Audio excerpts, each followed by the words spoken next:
Hello students, last video के अंदर हमने डिस्कस किया था रेडियस रेशियो रूल। और इस वीडियो से हम स्टार्ट करेंगे स्ट्रक्चर्स ऑफ आयनिक सॉलिड्स। सबसे पहले हम डिस्कस करेंगे एसएस आयनिक सॉलिड जिनका फॉर्मूला AB टाइप का होगा, और इसके एग्जांपल हैं जैसे सोडियम क्लोराइड, सीजियम क्लोराइड और ZnS। सबसे पहले हम डिस्कस करेंगे सोडियम क्लोराइड के स्ट्रक्चर को। सोडियम क्लोराइड के स्ट्रक्चर के अंदर कटायन Na पॉजिटिव है, अनायन Cl नेगेटिव है, और सोडियम की जो रेडियस है वो 0.95 एंगस्ट्रॉम है, जबकि क्लोराइड का जो रेडियस है that is 1.81 angstrom.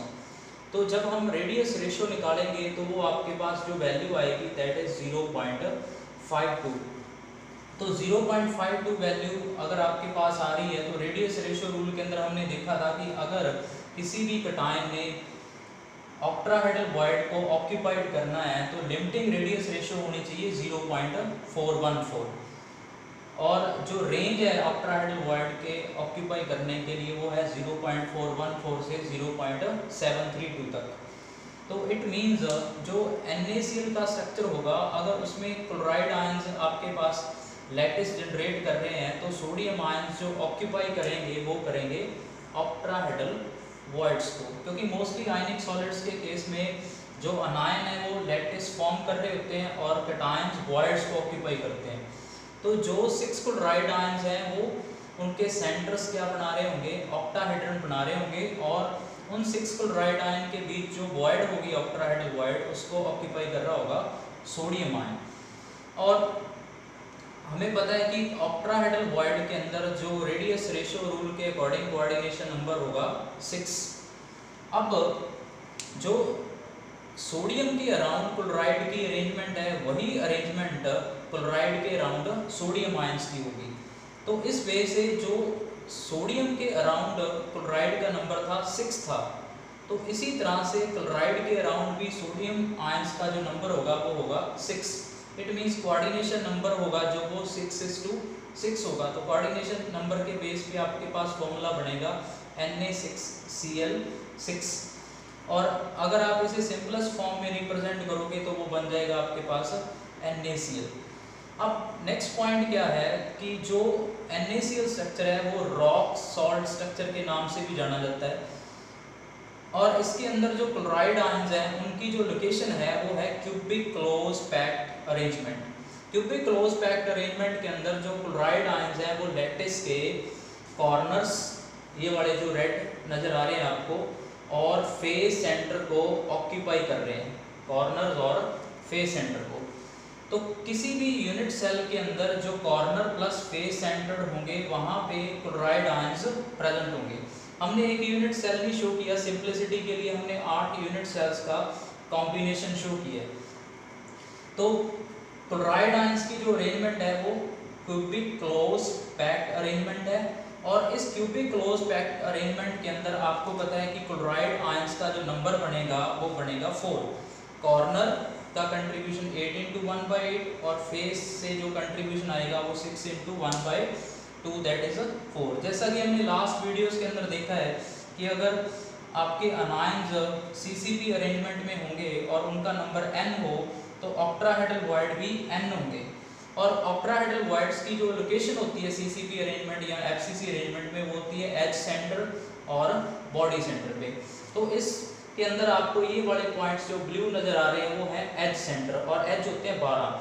Her as contribute करता है 1/4, प्लस एक जो वॉइड होगी ऑक्टाहेड्रल वॉइड वो होगी बॉडी सेंटर पे, तो उसका कंट्रीब्यूशन आएगा 1। इट मीन्स सोडियम आयन जो कि ऑक्टाहेड्रल वॉइड्स में है और octahedral voids edge centre plus body centre पे है, तो उनका जो टोटल नंबर आ गया वो आ गया आपके पास 4।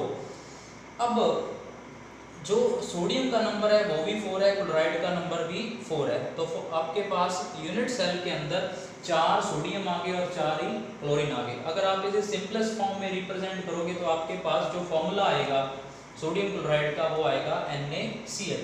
इट मीन्स किसी भी NaCl के यूनिट सेल के अंदर 4 सोडियम आयंस हैं और 4 ही क्लोराइड आयन हैं।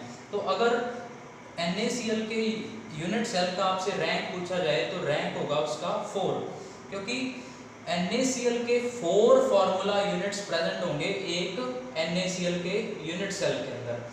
तो आपके पास जो फॉर्मूला यूनिट्स आगे वो आगे 4 rank of NaCl unit cell. अब अगर आपसे क्वेश्चन पूछा जाए कि NaCl के यूनिट सेल का मास कितना होगा, तो मास होगा 4 times of formula mass of NaCl, क्योंकि आयनिक कंपाउंड्स के केस में हम यूज करते हैं फार्मूला मास। तो सोडियम क्लोराइड का जो फार्मूला मास होगा वो सोडियम के मास में क्लोरीन के मास को ऐड कर दोगे तो आपके पास आएगा 58.5 ग्राम। तो उसका 4 टाइम जो होगा वो होगा आपके पास mass of NaCl unit cell. अब इसके बाद एक यहाँ पे और क्वेश्चन आपसे पूछा जा सकता है कि अगर सोडियम क्लोराइड के स्ट्रक्चर के अंदर जिसमें क्लोराइड आयन CCB अरेंजमेंट में है, अगर हम क्लोरीन और सोडियम की पोजीशन को इंटरचेंज करते हैं तो सोडियम और क्लोरीन के नंबर पे क्या इफेक्ट पड़ेगा। अगर आप स्ट्रक्चर देखोगे तो स्ट्रक्चर में आपको जो रेड पॉइंट्स हैं वो क्लोराइड आयंस के हैं, तो उनका नंबर जो नज़र आ रहा होगा वो आपको नज़र आ रहा होगा 14, और जो सोडियम आयन H सेंटर पे हैं उनका नंबर आपके पास होगा 13। तो अगर पोजीशन को इंटरचेंज करोगे तो सोडियम आयन का नंबर हो जाएगा 14 और क्लोराइड का नंबर हो जाएगा 13। इट मींस पोजीशन इंटरचेंज करने से जो क्लोराइड आयंस का नंबर है वो 1 डिक्रीज करता है और सोडियम आयन का जो नंबर है वो 1 यूनिट से इंक्रीज करेगा। तो ये एक इम्पॉर्टेंट क्वेश्चन है कि अगर NaCl के यूनिट सेल के अंदर हम सोडियम और क्लोराइड की पोजीशन को इंटरचेंज कर दें तो सोडियम और क्लोराइड के नंबर पे क्या इफेक्ट होगा। अब जो रॉक्साइड टाइप स्ट्रक्चर है वो NaCl के अलावा बहुत सारे सिस्टम्स के अंदर देखने को मिलता है। फॉर एग्जांपल जितने भी अल्कली हैलाइड हैं, सीजियम को छोड़ दें अगर हम, तो उनके अंदर रॉक सॉल्ट टाइप स्ट्रक्चर मिलेगा। इसके अलावा अल्कली मेटल्स के हाइड्राइड्स जैसे lithium hydride, sodium hydride, rubidium hydride, उनके अंदर भी आपको रॉक सॉल्ट टाइप स्ट्रक्चर देखने को मिलेगा। इसके अलावा ग्रुप 2 के जो ऑक्साइड्स हैं, सिर्फ बेरिलियम को छोड़ देना है अपने, तो उनके अंदर भी रॉक सॉल्ट टाइप स्ट्रक्चर देखने को मिलेगा। सिल्वर के जितने हैलाइड्स हैं एक्सेप्ट सिल्वर आयोडाइड, उनके अंदर भी आपको रॉक सॉल्ट स्ट्रक्चर देखने को मिलेगा। अमोनियम क्लोराइड और अमोनियम ब्रोमाइड में भी रॉक सॉल्ट टाइप स्ट्रक्चर आपको देखने को मिलेगा। अब इसके अलावा इस NaCl के स्ट्रक्चर टाइप में 2 इंपॉर्टेंट पॉइंट्स और हैं, जो जैसा कि हमने लास्ट लेक्चर्स के अंदर पढ़ा है कि FCC यूनिट सेल के अंदर जो डिस्टेंस ऑफ क्लोजेस्ट अप्रोच होता है वो होता है a/√2।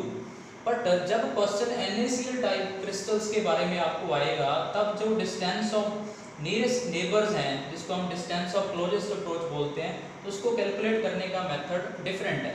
अगर आप इस लैटिस के अंदर देखोगे तो इस लैटिस के अंदर जो नियरेस्ट नेबर है, जैसे इस क्लोराइड आयन का नियरेस्ट नेबर ये वाला सोडियम आयन है, तो सोडियम आयन और क्लोराइड आयन के सेंटर के बीच की जो डिस्टेंस होगी वो होगी डिस्टेंस ऑफ क्लोजेस्ट अप्रोच या डिस्टेंस ऑफ नियरेस्ट नेबर।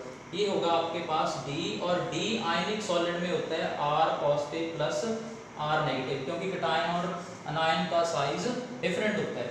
अब जो distance of between the cation और अनायन है वो क्लियरली जो आपका यूनिट सेल है उसकी एच लेंथ के सेंटर पे है, DH। इट मीन्स जो कैटायन और अनायन के सेंटर के बीच की डिस्टेंस होगी वो होगी एच लेंथ बाय 2।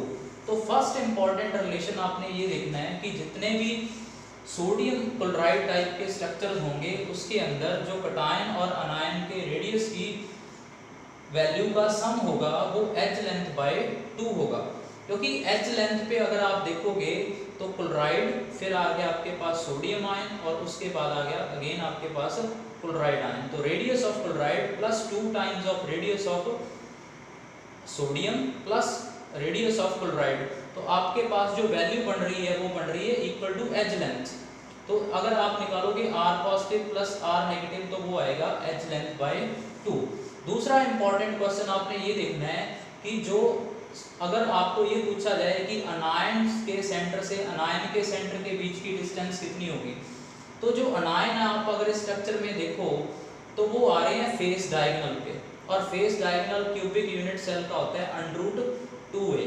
तो अगर आप ये देखोगे फेस डायगोनल पे, तो फेस डायगोनल पे जो वैल्यू है अनायन की रेडियस की वो कितनी होगी, इस अनायन की रेडियस है r नेगेटिव और इसका टोटल साइज होगा 2r नेगेटिव और इसका साइज होगा आपके पास r नेगेटिव। तो टोटल आपके पास आ गया r negative plus 2r negative plus r negative, that is 4r negative is equal to √2a। तो यहाँ से आप वैल्यू निकालोगे रेडियस ऑफ अनायन की, तो वैल्यू आपके पास रेडियस ऑफ अनायन की बनेगी √2a में 4। तो अगर आप कैंसिल करोगे तो आपके पास वैल्यू आएगी a/2√2। तो दो इंपॉर्टेंट रिलेशन आपने नोट करने हैं, एक है radius of cation plus radius of anion is equal to edge length by 2, अगर आप स्ट्रक्चर देखो। दूसरा रेडियस ऑफ अनायन अगर आपने कैलकुलेट करना हो तो उसके लिए आपने फेस डायगोनल की वैल्यू को 4 से डिवाइड कर देना। इसके बाद हम नेक्स्ट डिस्कस करेंगे इसी से रिलेटेड कुछ और क्वेश्चंस।